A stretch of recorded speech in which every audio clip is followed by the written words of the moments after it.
In అనేటువంటిది మనం ఎలా యూజ్ చేస్తాము అనేది ఈ రోజు తెలుసుకుందాం.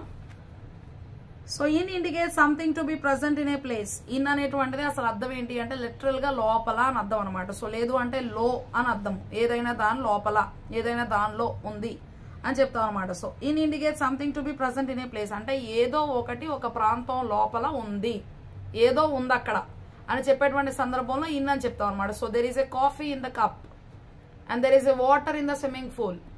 So I am in the bathroom. So అట్లా అనమాట. ఆర్ ఎన్క్లోజర్, సో ఎక్కడో ఉంది అని చెప్పి, ఆవరణలో ఉంది అని చెప్పి చెప్పేటువంటి సందర్భంలో మనం చెప్తాం అనమాట.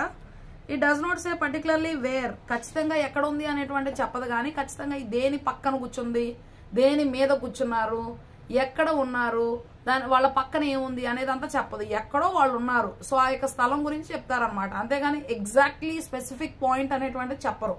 సో అప్పుడు దాన్ని ఇన్ అంటాం అనమాట. So she lives in Vijayawada అని చెప్తాము. విజయవాడలో ఎక్కడ అనేటువంటి స్పెసిఫిక్ ప్లేస్ అనేటువంటి చెప్పలేదు.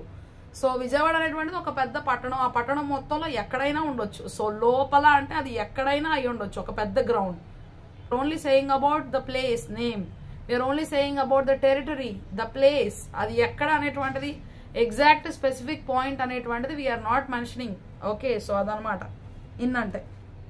But gives an enclosure to the noun that noun it connects with. Okay, so ఎక్కడో కానీ మొత్తానికి ఈ వ్యక్తి అనేటువంటి వారు అక్కడ ఉన్నారు. నౌన్ అంటే ఆబ్వియస్లీ మనుషులే, సో లేదు అంటే వస్తువులు, సో అక్కడ వారు కలిసి ఉన్నారు, దాంతో పాటు అని చెప్పేటువంటి సందర్భంలో ఇన్ అనే ప్రిపోజిషన్ ని వాడతాము.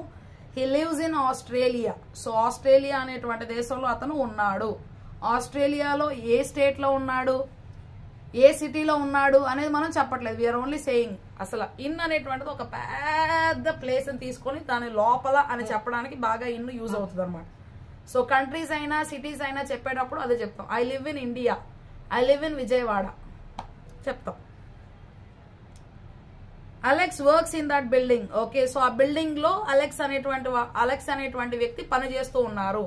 అది పెద్ద బిల్డింగ్, దానిలో ఎన్ని స్టేర్స్ ఉన్నాయో మనకు తెలియదు, ఎన్ని రూమ్స్ ఉన్నాయో మనకు తెలియదు. But he works in that building, we know only that he works in that building. ఆ బిల్డింగ్ లోపల ఆయన పనిచేస్తున్నాడు, ఆ భవనంలో ఆయన పనిచేస్తున్నాడు అన్న విషయం మాత్రం మనకు తెలుసు. ఆ ఏ రూమ్ లో, ఏ రూమ్ నంబర్ లో, ఎక్కడ, అదంతా మనకు తెలియదు.